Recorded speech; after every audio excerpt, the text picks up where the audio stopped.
ఆస్మాన్ garh elite రెసిడెన్సీలో మొత్తం 15 ఫ్లాట్లు ఉన్నాయి. 15 ఫ్లాట్లలో 9 మంది న్యాయబద్ధంగా, ధర్మబద్ధంగా, చట్టబద్ధంగా కొనుక్కొని నివాసం చేస్తున్నారు. ఈ 9 కుటుంబాలు హైందవ కుటుంబాలు, అంటే హిందూ కుటుంబాలు.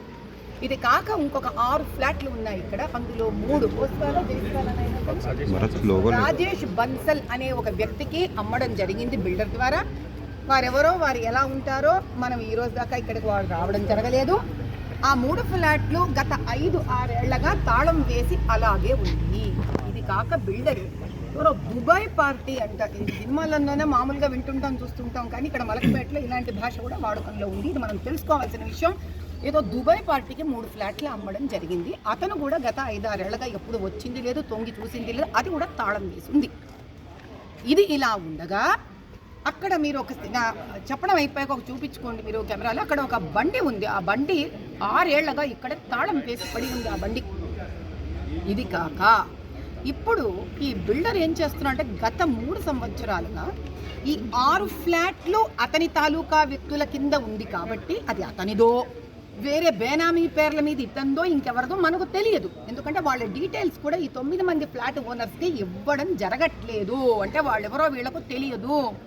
ఈ 6 ఫ్లాట్లని తా కబ్జాలో ఉంది అన్న ఒక ధైర్యంతో జిహెచ్ఎంసీకి విరుద్ధంగా, దాని తర్వాత ఇక్కడ కింద పార్కింగ్ ప్లేస్ అంటే 15 పార్కింగ్ స్లాట్స్ ఉన్నాయి ఇక్కడ 15 ఫ్లాట్లకి. ఆ 6 పార్కింగ్ ప్లేస్లని వీళ్ళు కబ్జా చేస్తూ కింద కూడా అపార్ట్మెంట్లు కట్టడమే ప్రయత్నం జరుగుతుంటే ఈ అపార్ట్మెంట్లో నివసిస్తున్న 9 మంది ఓనర్లు కూడా చెప్పి అలిసిపోయి కోర్టుకి వెళ్ళడం జరిగింది. ఆ తద్వారా కోర్టు ఆర్డర్ ఏది నాయన, తద్వారా 2023లో అంటే 3 ఏళ్లగా వాళ్ళు కట్టడం, అక్రమ కట్టడాలు కట్టడం ఈ పార్కింగ్ ఏరియాలో, వీళ్ళు దీన్ని జిహెచ్ఎంసీకో పోలీసులకో వాళ్ళకో వీళ్ళకో చెప్పి కూలగొట్టించడం. మళ్ళీ బలాల అంటారు తెలుసానన్న మీకు, మలక్పేట ఎమ్మెల్యే పేరు బలాల. ఇతను ఎంఐఎం పార్టీ వాడు. మరి ఈయన అధినేతకున్న గొప్పతనము ఎంఐఎం అతనికి, లేదా వీళ్ళకే ఎంత గొప్పతనాలు ఉంటాయో తెలియదు. కానీ వీళ్ళు ఇప్పటికీ 6 సార్లు 3 ఏళ్లలో అంటే ఇంచుమించు 6 నెలలకు ఒక్కసారి అపార్ట్మెంట్ వాళ్ళని తన దగ్గరికి పిలిపించుకోవడం, కాంప్రమైజ్ చేయిస్తానడం. అపార్ట్మెంటు పార్కింగ్ స్లాట్లో ఇండ్లు కట్టడానికి కాంప్రమైజ్ చేయించడం ఏంటి? దీనికి విరోధంగా వీళ్ళు పోరాడుతూ ఉంటే జిహెచ్ఎంసీ వచ్చి కూలగొడుతుంటే కాంప్రమైజ్ ఏమిటి అది? ఇలా కాంప్రమైజ్ అంటూ ఈ చివరిసారిగా ఆడవాళ్ళని కూడా బెదిరించారు. ఇది నిజము.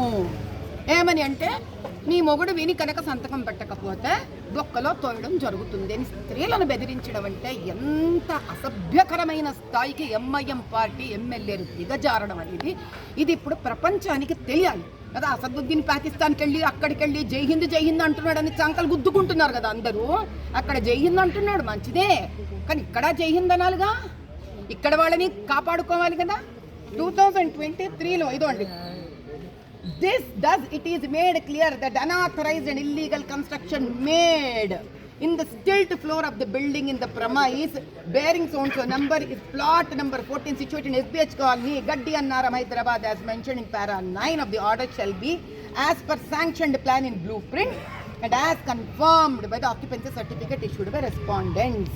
అంటే ఎట్టి పరిస్థితుల్లో దీన్ని ఓపెన్గా ఉంచాలి, ఇక్కడ కట్టకూడదు అని చెప్పి కోర్టు నుంచి ఉత్తర్వులు వచ్చినా కూడా మళ్ళీ కడుతుంటే ఇందులోని ఒక నివాసం చేస్తున్న బ్రహ్మానందం అనే ఒక వ్యక్తి దీన్ని ఆపినందుకు ముక్కు మొహం పగలగొట్టేటట్టు కడుపులో గుద్ది తన్ని బిల్డర్ మనుషులు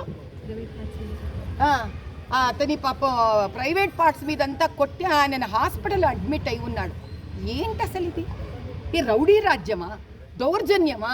గుళ్ళను వదిలిపెట్టరు, ఇళ్లను వదిలిపెట్టరు, శ్మశాలను వదిలిపెట్టరు. వీళ్ళు మనుషుల, రాక్షసుల, భూతాల? ఎవరు వీళ్ళు?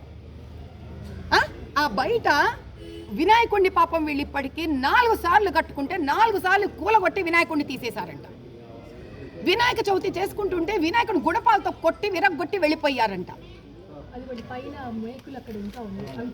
చూడండి, అక్కడ వినాయకుడిని పెట్టుకుంటే ఎందుకు? ఈ ప్లాట్కి రోడ్డు సూల ఉంది కదా అని వినాయకుడిని పెట్టుకుంటే వాళ్ళు ఆ వినాయకుడిని కూడా కూలగొట్టి తీసేసి పగలగొట్టి తీసేస్తారా? ఏం చేస్తుంది ప్రభుత్వం? ఏం చేస్తుంది అయ్యా ప్రభుత్వం? అడ్డమైన దాన్ని రాజకీయం చేస్తారు. నిజంగా ప్రజలు ఇంత బాధపడుతుంటే రాజకీయ నాయకులు ఏం చేస్తున్నారు? శాసనం చేసే వాళ్ళు ఏం చేస్తున్నారు? అది టీఆర్ఎస్ ఉండొచ్చు, బీఆర్ఎస్ ఉండొచ్చు, కాంగ్రెస్ ఉండొచ్చు, సంబంధం లేదు. ఓట్లు వేసుకున్నారు, మీరు గెలిచారు. ఎలా గెలిచారో అదే సంబంధం లేదు. ఈరోజు గెలిచిన తర్వాత వీళ్ళ కోసం నిలబడడం మీ బాధ్యతనా కాదా? అంటే మనిషి తన ప్రాణానికి పోరాడితే తప్ప అంటే చచ్చినా పర్వాలేదు అనుకొని చావును కూడా ఎదిరించి నిలబడాలా? ఎంఐఎంతో జీవించాలంటే ఇక్కడ ఖబర్దార్ చెప్తున్నాను.